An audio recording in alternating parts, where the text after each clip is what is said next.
14장 6절에서 7절 말씀입니다.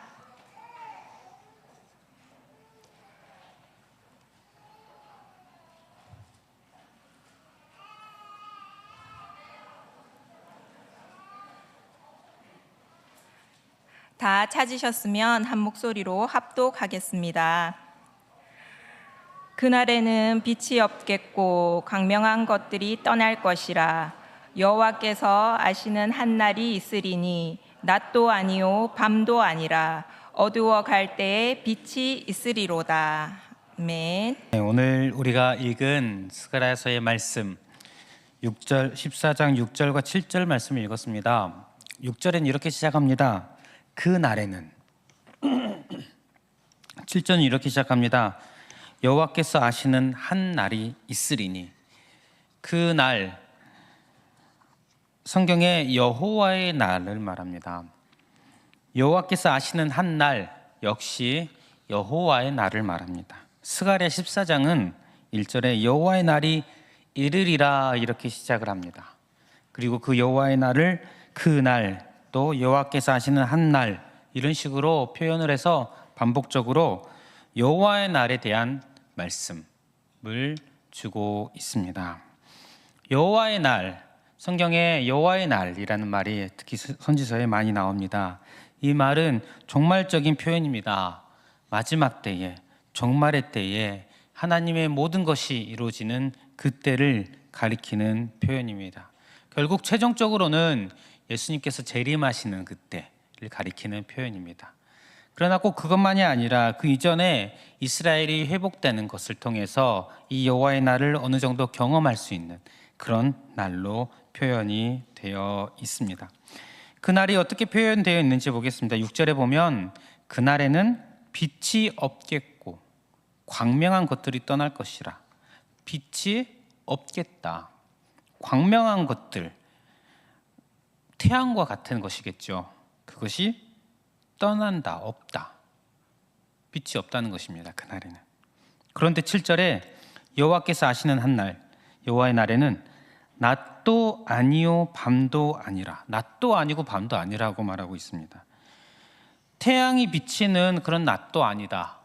그렇다고 어두운 밤도 아니다. 어두워 갈 때에 빛이 있으리로다. 어두워 갈 때, 저녁 같은 그런 표현으로 보입니다. 그런데 저녁이 되면 점점 어두워지지 않겠습니까? 그런데 빛이 있다. 빛이 있다. 6절에 빛이 없습니다. 광명한 것 없습니다. 그런데 7절 마지막에 빛이 있습니다. 낮도 아닌데 밝습니다. 밤이 아닙니다. 그런데 우리가 아는 그 빛이 비추이지 않습니다. 이것은 요한계시록 21장에서 무엇을 의미하는지 우리가 확인이 가능합니다. 요한계시록은 21장은 예수님께서 재림하신 후에 완성될 하나님의 나라를 보여줍니다. 그곳을 거룩한 성 새 예루살렘으로 이렇게 표현합니다. 그 성은 해나 달의 비침이 쓸데없으니 이는 하나님의 영광이 비치고 어린 양이 그 등불이 되심이라. 해와 달의 비침이 필요 없다. 하나님의 영광이 비친다. 어린 양이 등불이 되신다. 예수님이시죠. 마지막 때에는 하나님의 영광이 비친다. 하나님께서 당신의 영광으로 친히 빛이 되어 주셔서 우리에게 비춰주시는 날, 우리가 가게 될 하나님의 나라입니다. 하나님께서 당신의 영광으로 비춰주신다는 것은 하나님의 자녀들에게 참으로 복된 일입니다. 이사야서 60장에 보면 이렇게 말씀합니다. 다시는 낮에 해가 내 빛이 되지 아니하며 달도 내게 빛을 비추지 않을 것이요 오직 여호와가 내게 영원한 빛이 되며 내 하나님이 내 영광이 되리니 다시 내 해가 지지 아니하며 달이 물러가지 아니할 것은 여호와가 내 영원한 빛이 되고 내 슬픔의 날이 끝날 것임이라. 여호와가 너의 영원한 빛이 되고 너의 슬픔이 끝날 것이라.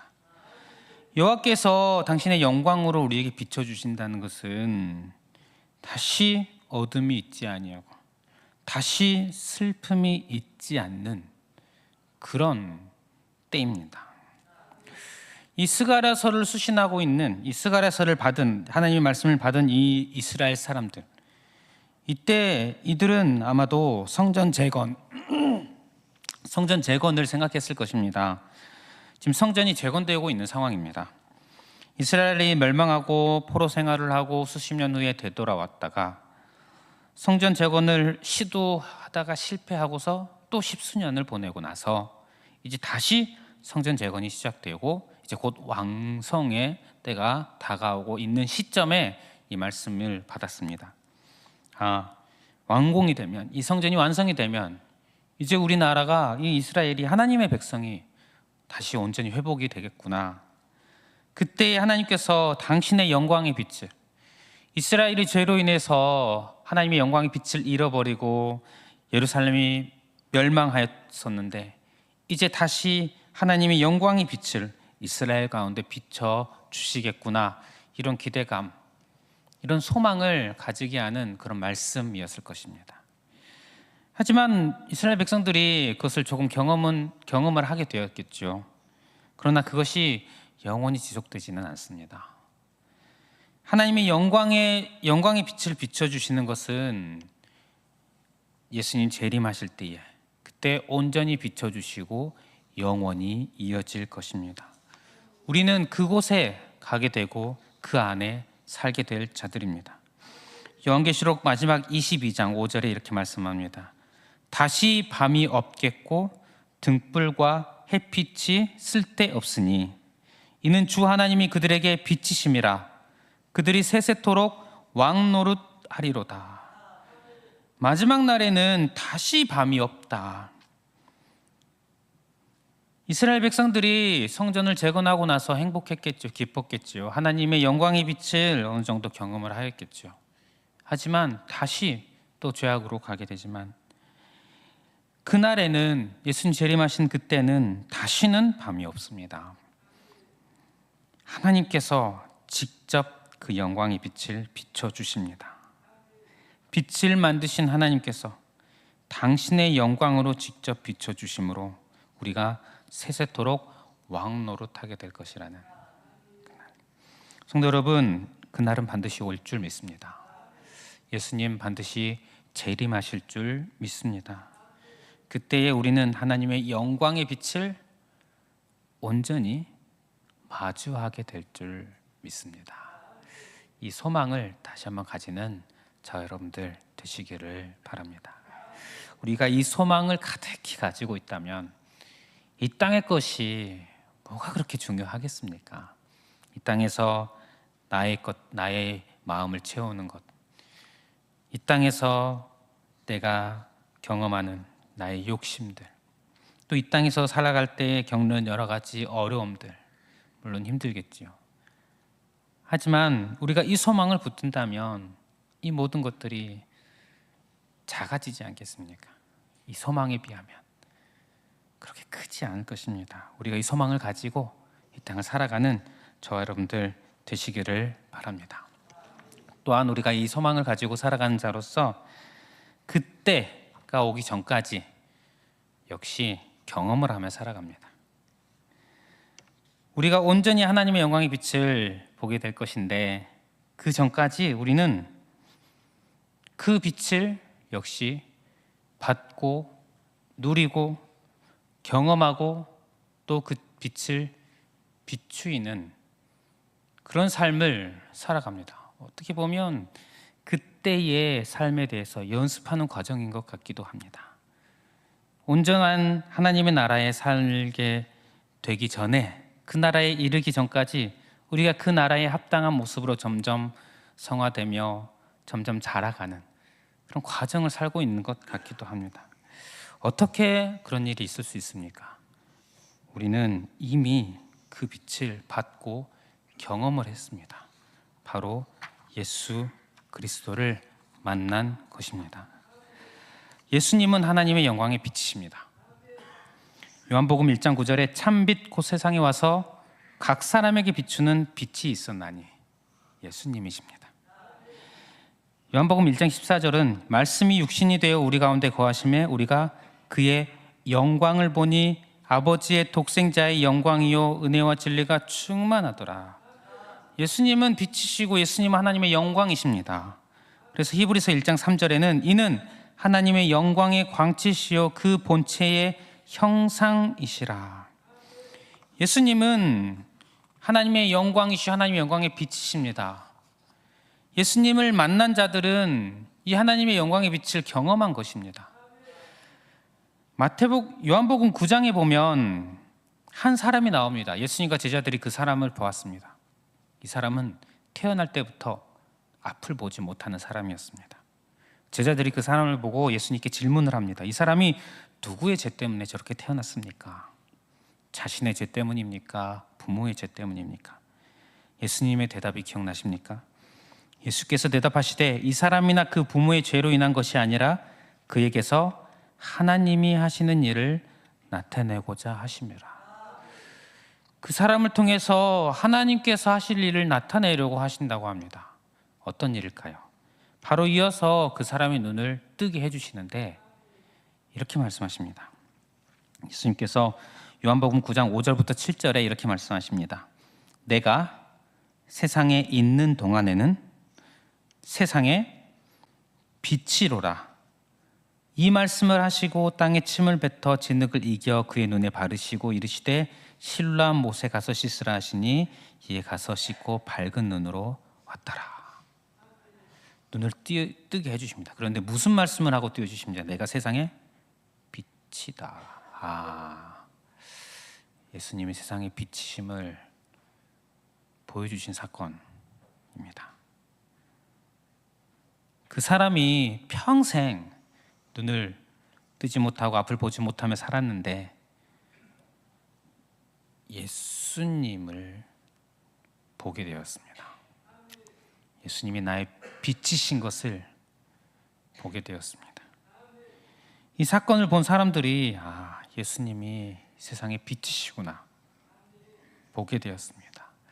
여러분, 예수님을 만났다는 것, 예수님을 믿었다는 것은 우리가 말씀대로 하나님의 영광의 광채, 하나님의 영광, 하나님의 영광의 빛이신 그 분을 만난 것입니다. 우리는 하나님의 영광의 빛을 마지막 때에만 보는 것이 아니라 이미 보았습니다. 경험하였습니다. 그리고 예수님 안에서 그분과의 교제를 누리는 그런 은혜를 받은 자들입니다. 뿐만 아닙니다. 또 이 빛을 우리는 빛이 있는 자들이기도 합니다. 예수님께서 말씀하셨습니다. 너희는 세상의 빛이라. 이같이 너희 빛이 사람 앞에 비치게 하여 그들로 너희 착한 행실을 보고 하늘에 계신 너희 아버지께 영광을 돌리게 하라. 내가 빛이라고 하시고 나를 빛이라고 하시고 빛을 빛으로 하십니다. 그런데 누가 영광을 받으십니까? 하나님 아버지께 영광. 나는 하나님의 영광의 빛을 비추이는 자들입니다. 모세가 기억나십니까? 모세가 하나님과 대화하고 산에서 내려올 때에 어땠습니까? 얼굴에 광채가 났습니다. 마치 하나님, 빛이신 하나님의 그 빛, 그 영광을 거울처럼 비춰주는 그런 자가 된 것처럼 우리 역시 마찬가지입니다. 우리 역시 하나님의 영광을 비춰주는 마치 거울과 같은 자들이라는 것입니다. 우리는 이 빛을 경험하였고 이 빛이 우리를 통해서 비추인다는 것입니다. 참으로 영광스러운 일 아니겠습니까? 오늘 영화부 헌신 예배를 들었는데 어떻습니까? 우리 부모님들 집에서 우리가 하나님의 영광의 빛을 자녀에게 비춰주는 자, 참으로 놀라운 일 아니겠습니까? 오늘 집에서 거룩하게 하나님 말씀을 보고 뭐 얘기해주고 저도 그렇게 하지 못합니다. 열심히 양육하고 그러느라고 정신없죠. 그런데 그런 과정 속에서 내가 예수님을 비추이는, 하나님의 영광의 빛을 비추이는 자녀에게 비춰주는 빛이다. 또한 우리 교회에서 서로에게 하나님의 영광을 비춰주는 나는 그 빛이다.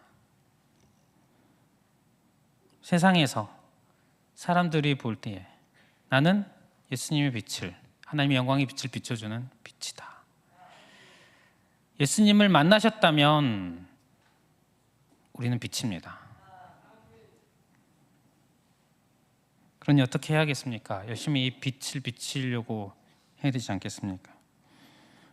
구두를 열심히 닦으면, 물광 내고 불광 내면 막 반짝일 텐데 우리는 어떻게 해야 할까요? 예수님의 빛으로서 우리는 계속해서 예수님 안에 거해야 할 것입니다. 내가 예수님과 더 깊이 지내고 더 가까이 지낼수록 예수님의 빛으로서의 이 모습이 더욱더 비춰질 수 있을 줄 믿습니다.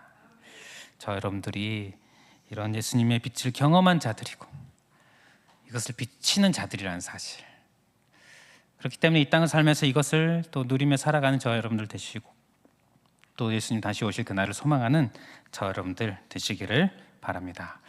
말씀을 마무리하겠습니다. 예수님 재림하시면 그때에는 슬픔도 없고 다시는 밤도 없고 하나님의 영광의 빛이 온전히 비치게 됩니다. 참 생각할수록 감사한 일이니 그날을 오늘도 생각하고 내일도 생각하고 그날을 소망하며 살아가는 저 여러분들 되시기를 바랍니다. 또한 이미 오신 하나님의 영광의 빛을 만난 저와 여러분들, 그 빛 안에 거하며 그 빛을 누리며 살아가시고 또 그 빛을 비추이는 삶을 살아가며 점점 주님께로 자라가는 저 여러분들 되시기를 축복합니다. 함께 기도하겠습니다. 사랑의 하나님, 우리에게 소망을 주시니 감사합니다. 우리 예수님께서 다시 오실 줄 믿습니다. 그날에는 온전히 하나님의 영광의 빛이 비추이고 그 빛 아래에 살아가게 될 줄 믿습니다.